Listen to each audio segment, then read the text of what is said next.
Well, tell us a little bit about what program you had up and what all the needs that you have are, because it amazed me all the different things y'all do, all the different types of. Yeah. So this is really cool that I'm here because January this month we're going to be 25 years old. Oh wow! It's Communities and Schools of Catoosa County. I can't believe it. We're 25 years old, and I still feel like, and I appreciate the opportunity to talk about us because not everybody knows everything that we do in all across the county too. There's really multiple sides of us, and a lot of people associate us being within the schools, but we actually start working with families before they even start school. So we have a program, and it's called Parents as Teachers. It's a national program, and we're an affiliate of that, and it's for families with children 5 and under. And you can actually start when you're pregnant in Parents as Teachers. And basically, it is a home visitation program, and our staff go into the home of our families in the program, and they teach them a lot of things about parenting and child development. They talk to them about community resources, and we even do some baseline screening for developmental delays so we can see if there's like a red flag and we need to get some early intervention for those families. This program is really, it goes from like a very low risk family kind of situation to a higher risk. So like a lower risk would have been me when I was a young mom. I had a baby and moved to another state. And so I was in a completely new place in the community, kind of alone. And it would have been nice to have had support, like a parent educator come in my house. And and then all the way up to, I know in 2022, we got 70 DFACS referrals for parents as teachers. Oh my goodness. Wow. Because one thing I think a lot of people don't recognize is that not all of us had the chance to see good parenting. But everyone deserves the chance to be a good parent, and every child deserves the chance to have a good parent. Without a doubt. So that's kind of what Parents as Teachers is all about. And really the ultimate goal is that we want them to be ready for kindergarten, ready to learn. And it's really fun when school starts. Some of our parent educators will get text, and they'll be like, little Johnny went to kindergarten and he already knows this because you told us. You know, you need to be working on reading because reading is so important. You need to read to your child. And so it's a great program.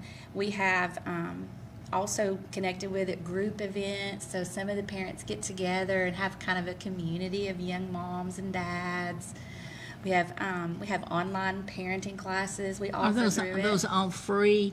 All of it's free. All of it's free. Yes. We are If funded. they in need the to take program. advantage of it. Absolutely. And we have a space right now. There are times when we have a wait list to get into Parents as Teachers. Right now we do have openings for families to come in and join the program. So how do they sign up or join up, or what do they do? They can they can go on to our website, ciscatoosa.org, and they can make an inquiry and say, I'm interested in being part of Parents as Teachers, and we will call them, and we'll come. We come to you, you know, because I know it's hard when you have a baby. How is it to travel with a baby? You have to pack up half the house. So It's a challenge. we come to your home. And we do everything in the home for that program. It makes it so much easier for our families. How about that? That's I mean, awesome. there's a lot of people out there that didn't even know that was available, or I maybe, didn't know that was available. yeah, maybe a grandmother or granddaddy out there, and tell your children about that. That's a good idea. We have one staff member that's been doing Parents as Teachers. I think it's coming up next month. She'll have been doing it for 20 years, working with Oh my families. goodness. So she's got babies she worked with as a baby that are in high school now. Wow, that's So awesome. you go to their house, but do they also come to another location? If Once a month we have a group connection, and it's just something fun to get our families together. Like an outing. Like we have an Easter egg hunt, we have Did a you hear Christmas that? party. Did you hear that, Steve? I did. Yeah. Yeah. Our next event is what we call our birthday party. So our parent educators have so many kids in the program that they can't go to everybody's birthday. So we just have one big birthday party for everybody. But that's a big cake. It is. Everybody likes to. It might be cupcakes. I think it is. But we have a lot of fun, and it helps the parents to like understand each other, build community, and like kind of commiserate. Parenting is hard. It's a hard job, and so they get a lot of support in being together, as well as, you know, as their visitation and all the education that they receive. There's a lot of children today raised up with somebody other than their parent too, isn't there? Yes. There's a lot of that today.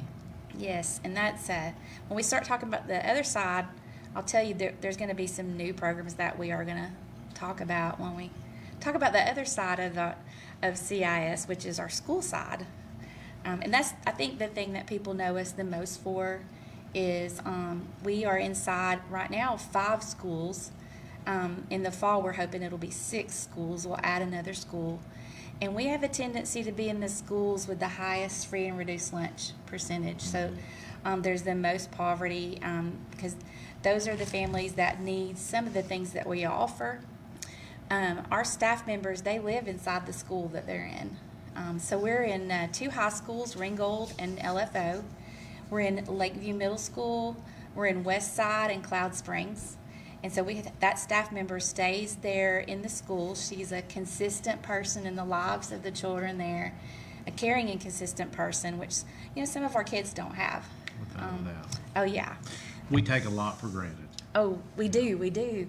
And I'm always amazed the relationships that these, you know, site coordinators are able to build with these kids. At LFO, they come to us.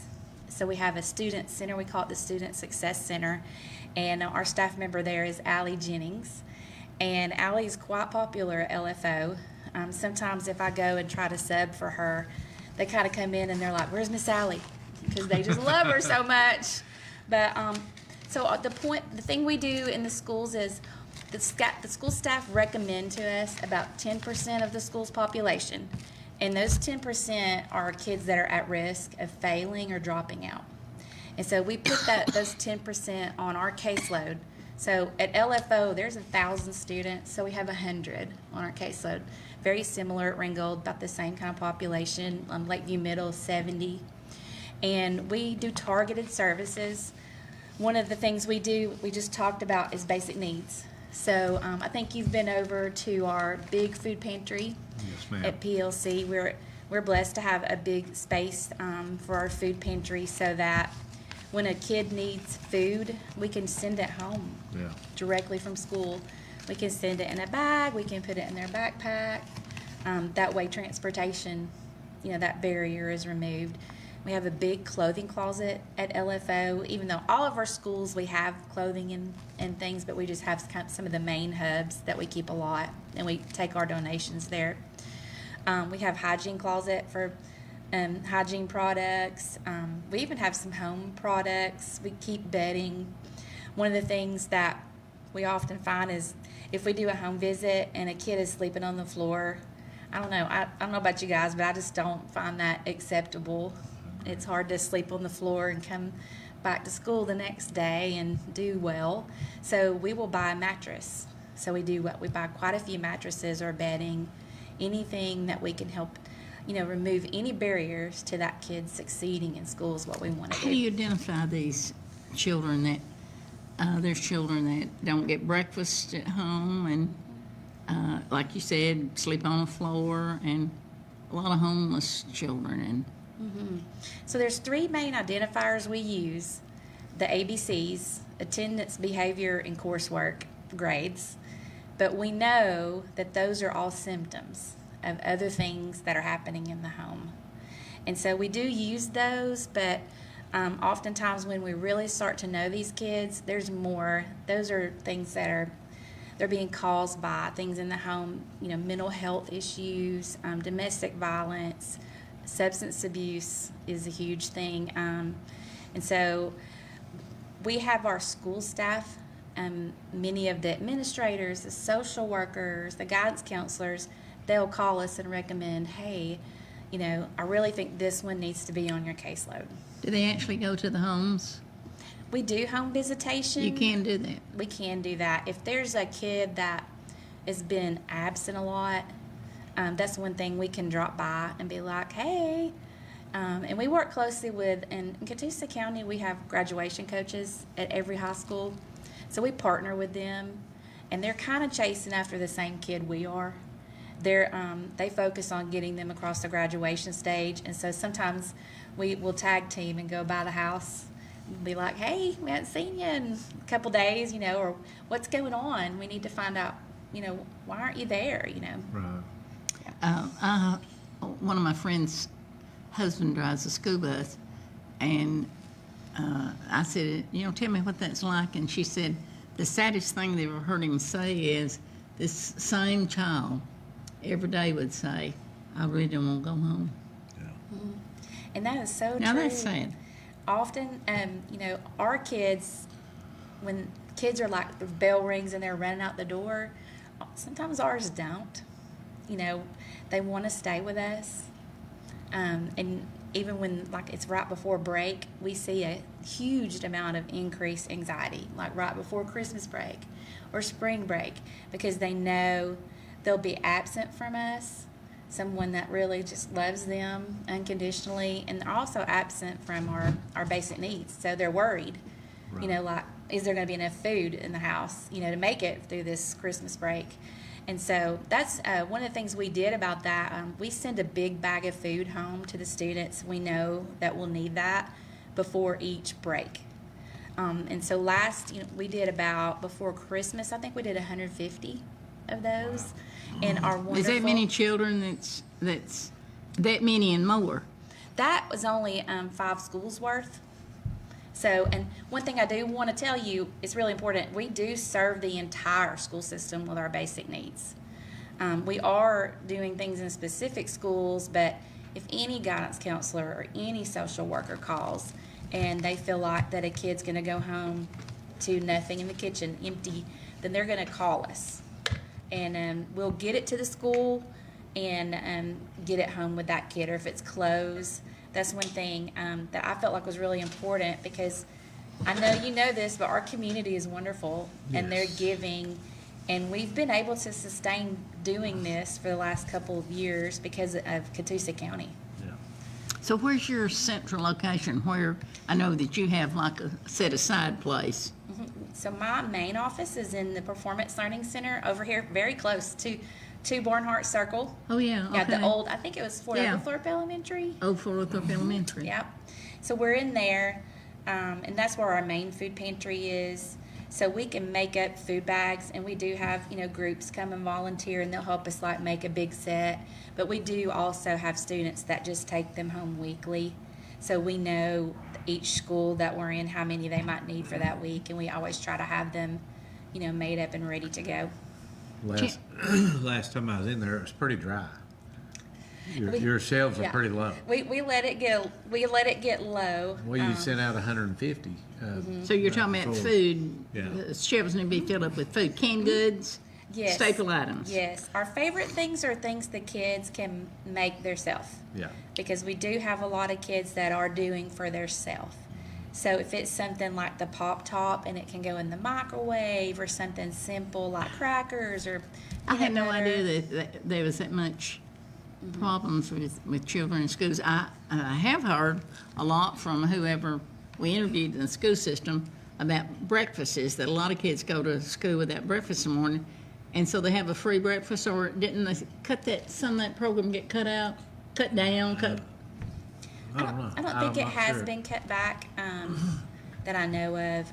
What about free and reduced lunches? lunch. What about Well, lunches? they have a free and reduced lunch program if you qualify. During COVID, everyone got free and reduced lunch, Yeah. but then I think the state went back to who qualified. Yeah.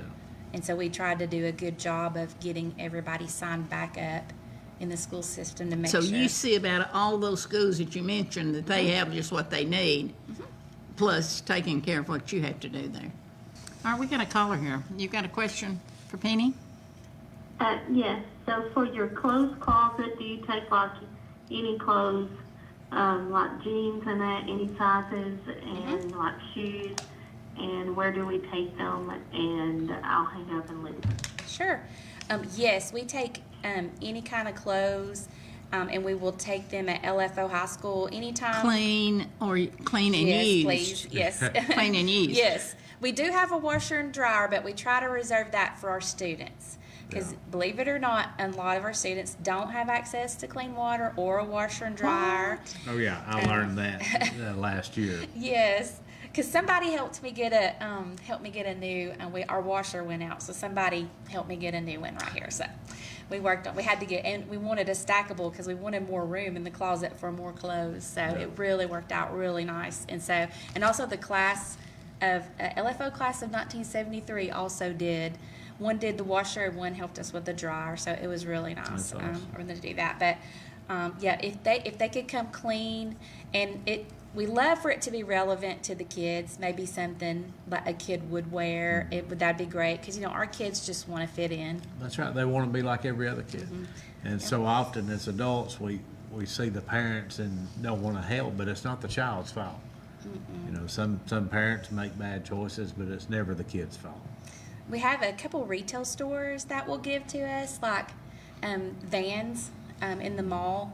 Every month they'll give us a bag of shoes, and Vans are very popular shoes. Oh, they're stylish. They're right now. fun. Vans. Popular. Yeah, they're Vans. They're tennis shoes, and it's just very popular kind the kids like. So we'll go to Vans and pick up a bag, or there's a couple of retail places that will call us Cato, and they'll give us their clearance, like new clothes, and that's nice because a lot of our kids, they don't always get new clothes. Yeah.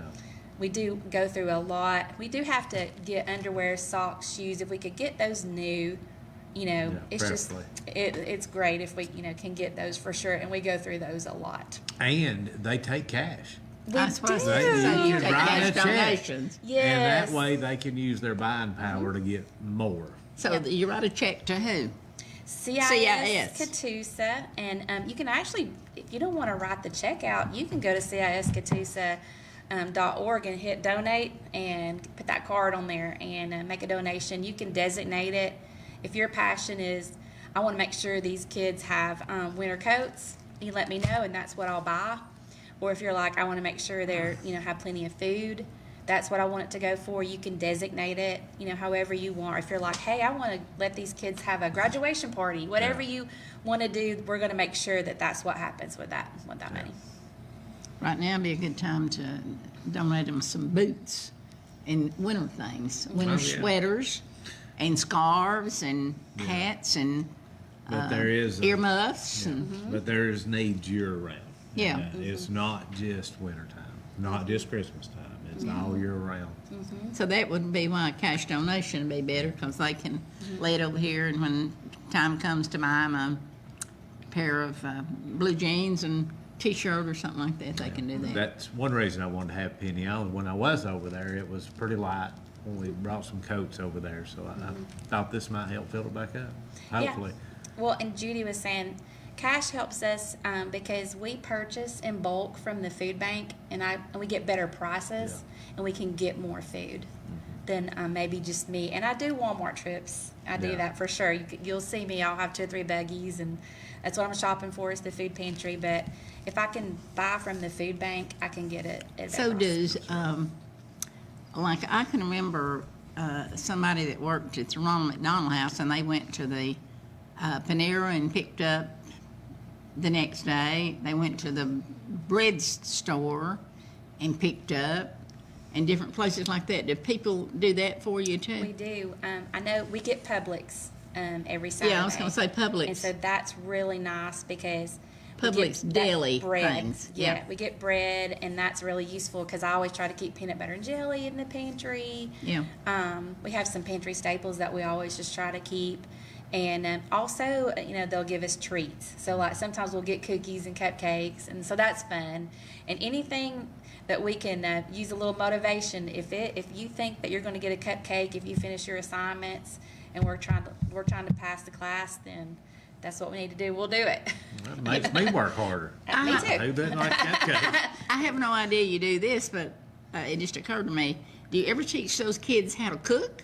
Actually, yes. So this is really just we have some of the best staff in our creative staff, and one of our staff members, we have certain things we keep in the pantry, and she made a little cookbook from ingredients that are in our pantry that are usually there, and it's called Ballin' on a Budget. And it's So do you hilarious. sell those cookbooks? We don't sell them because they're for our kids. So we Oh. want them to have those cookbooks. So there's some basic recipes that they can make from things that are That might in. be a good fundraiser, print I a few know, extra, I they know. have It sell them for would. you. It Yeah, would. yes. But yeah, we do like life skills classes with our kids. So they've taken sewing. They do some cooking. We do a lot of art because our site coordinator at LFO, that's her thing is art. I'm really proud about LMS. We have a garden at LMS. It's called the Giving A Garden. garden, yeah. Yes, and our students in our program at LMS work the garden, so they learn to grow things. They get to see, like, when it comes to fruition, and they have fruit and veggies, and they've grown some really neat things. And even we grow flowers in the Giving Garden, and the teacher, they use that for the Teacher of the Month. So she might get some flowers from our garden, which Yeah. I love that because That we're is giving cool, back. yeah.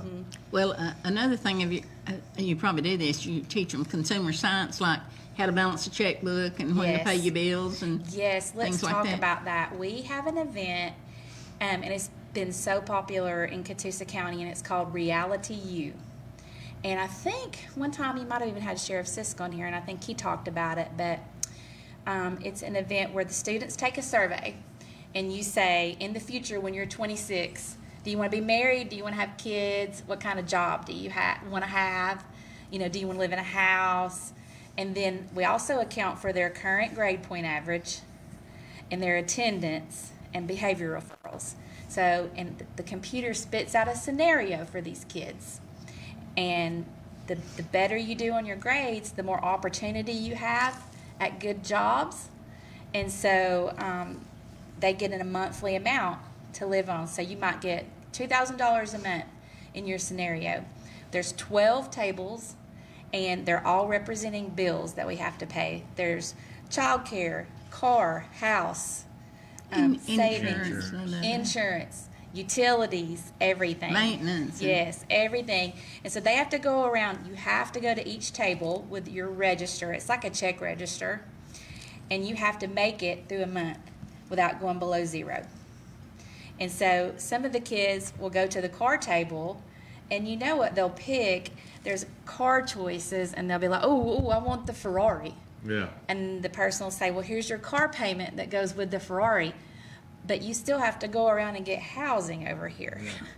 And so, and then, oh, you have 2 kids in your scenario, so you got to go and pay daycare. And if you have 2 kids, you got more groceries to buy.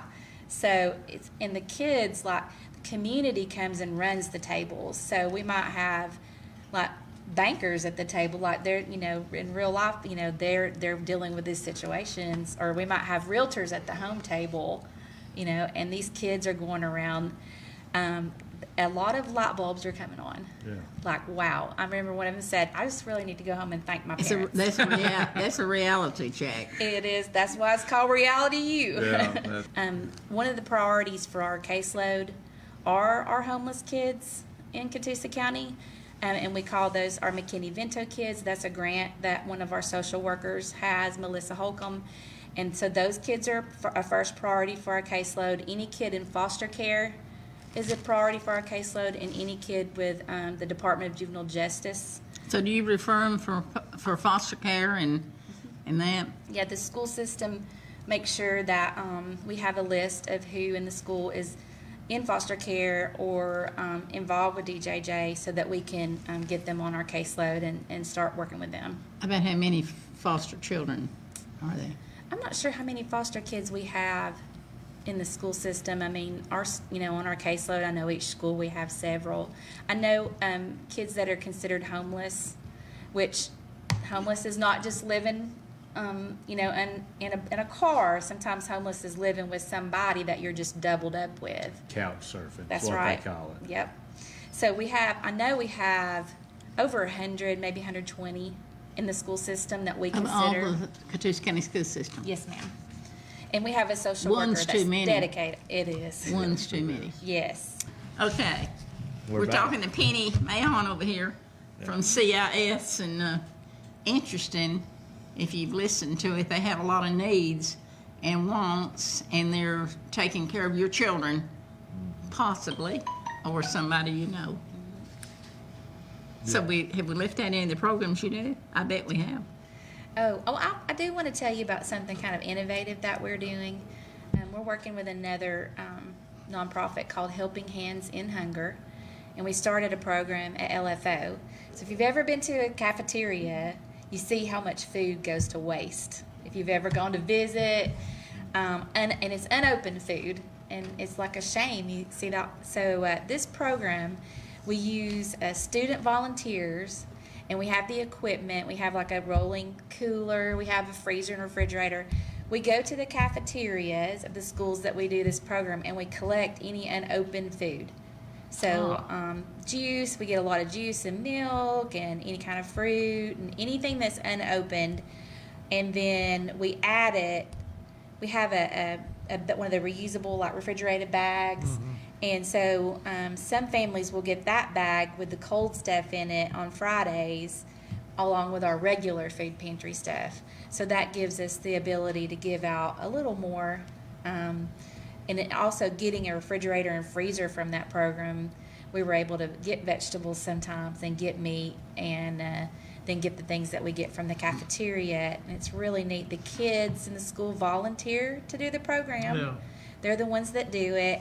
They help to collect the food and clean it. We have to go by health standards, and they help pack it up for the Fridays that it goes out. One thing I haven't mentioned is that we need volunteers and we need mentors.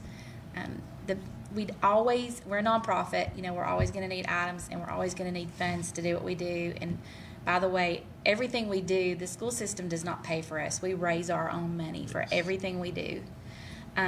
But mentors make such a difference in the life of a kid. I started mentoring a kid about a year or so, or a little over a year ago, on my lunch break on Fridays. And I just noticed her, thought she was just the coolest kid and has so much potential. She's brilliant. She writes. And I thought when I told her, I would ask her, would it be okay if I mentor you? And I thought she would be like, you're kind of a weird, uncool adult or whatever. But she just looked so happy, like Christmas, like she almost cried, like she was so touched. And she always looks forward to our time together, and I do too, because a lot of our kids don't get one-on-one time. It means a lot to them.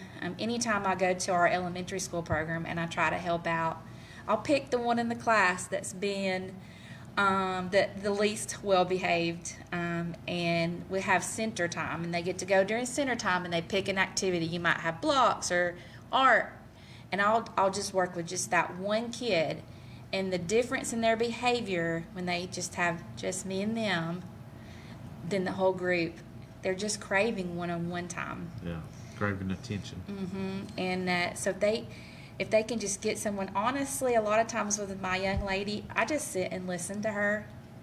And I'm not, I don't know everything she's talking about. I'm not, as young, in that generation, but I just listen. And I might ask her about something we talked about last week. You don't have to know every hip and cool thing or all about social media or anything, but they just love someone to come and have an interest in them. You ever took one shopping? I have not done shopping. Usually our shopping, I go without them. Would they just say, hey, so-and-so needs, especially if it's something we don't have in our closet. And so I've not taken one shopping, though, for sure. So when you think about taking them shopping, your first thought is, I'll take them to Walmart or Cato or someplace like that. Mm-hmm. Take them to the grocery store and let them find out the grocery prices and the things they like and the new items and things like that. Some of them, and I bet a great idea would be if a grocery store would let them do that and let them fill a buggy of what they'd love for $25. I bet some grocery store would do that. Yes, we have a young man that has learned to coupon. And at the Dollar General, they have the $5 off of like 25 or what on Saturday, and he's kind of on his own in his life. I mean, I don't know what keeps him that way, but he is. And so he came in one day, and we've been talking to him about accepting some food for us, but sometimes it's hard for them to accept it. But he finally did, and he was like, but I've got my little $20 per, budgeted for Dollar General. What am I going to buy? And our site coordinator was like, well, why don't you just buy a box of Little Debbie's and enjoy it, But you'll be surprised at some of the skills they have to develop because they are doing it themselves.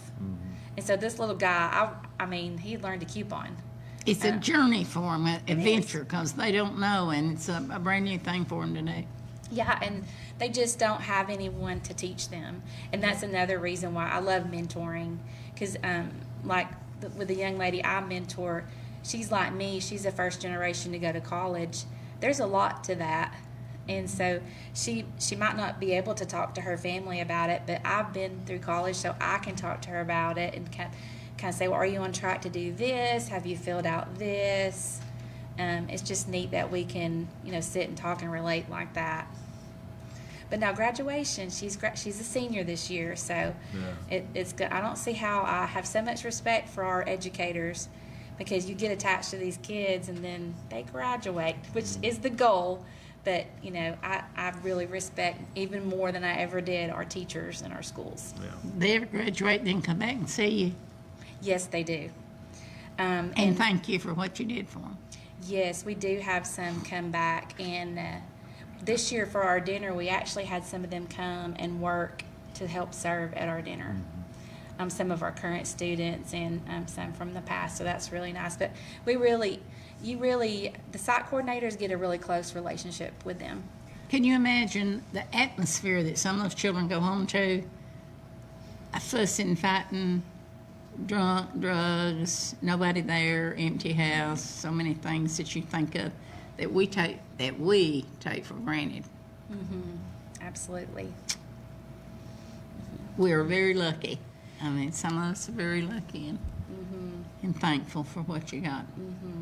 It does make you, I don't think that I would ever know what's out there unless I would live in my little bubble and I'd live in my little suburb, and unless I was involved in all this and kind of open my eyes to what kids are going through out there, I wouldn't know. And a lot of people out there probably don't know, what's going on out there, but I want you to know, because we certainly do need your help, because we're called communities in schools, and the only way that we succeed is the community. That's what we're about. Well, I had no idea what y'all did until I was in I government and didn't. got Me either. Didn't even know involved. you existed. Yeah. And the more I learned, the more impressed I was at how the goal is to make every child feel like every child. That's the bottom line. You want a child to feel like they're just normal. That's pretty cool. So I will be bringing you some stuff.